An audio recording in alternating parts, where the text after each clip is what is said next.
The deadline for the Obamacare mandate to sign up for insurance was supposed to be January 1st, just a few days from now. But in the latest delay, the Department of Health and Human Services has said the people who had their insurance plan canceled since the beginning of Obamacare rollout, well, now they've got until October 2014, just a month before the midterm elections. That's how long they have to renew their canceled plans or even buy catastrophic coverage. I wonder what other surprises the president's health care plan will bring in 2014. I spoke to former HHS Secretary and former Utah Governor Mike Leavitt earlier. Governor, the rollout of Obamacare has been anything but spectacular. All kinds of glitches, and not just the website, but more people losing insurance than getting it.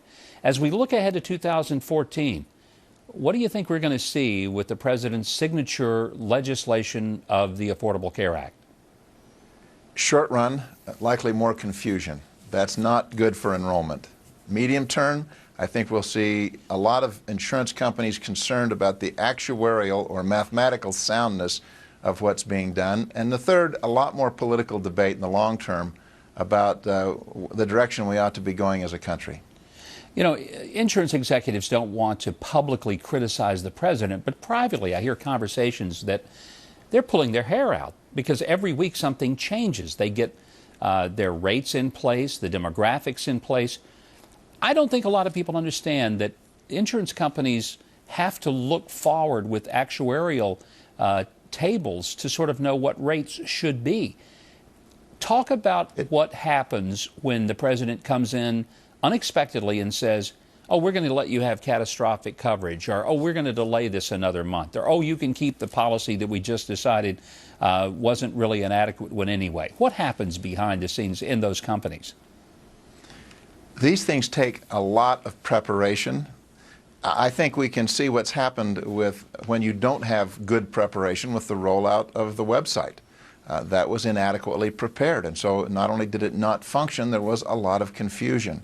So every time you send a last-minute change, expecting that somehow it's going to be implemented overnight, it not only creates confusion, it's dysfunctional, and that's what's occurring. And there is a lot of frustration over the fact that last-minute changes with an expectation that somehow it's going to work tomorrow just doesn't work.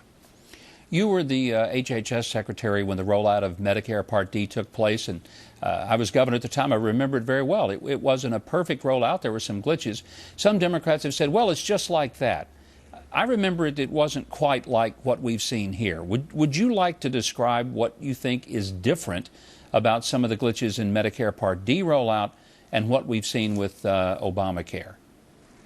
Well, I remember being in Little Rock at the governor's mansion with Governor Huckabee explaining to you that we had problems, and that we not only had problems, that we owned them, we were going to fix them, and we were going to finish them.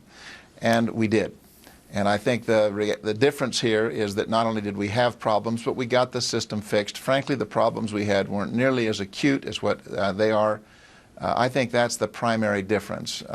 You have to expect that there are going to be problems in something this big. No one should have expected otherwise. What has been unexpected is that the systems underneath them were so fragmented that it's been difficult for them to get on track. When Obamacare is implemented at the state level, traditionally the state regulators have overseen that. Is this, however, an example where the federal government is in essence taking over what has traditionally been a state function? Is that a good thing, or maybe not such a good thing? It's always been a risk, a big worry to a lot of us who believe that government operates best at a local level or at a state level than it does in Washington. But I think this has demonstrated how infeasible that is.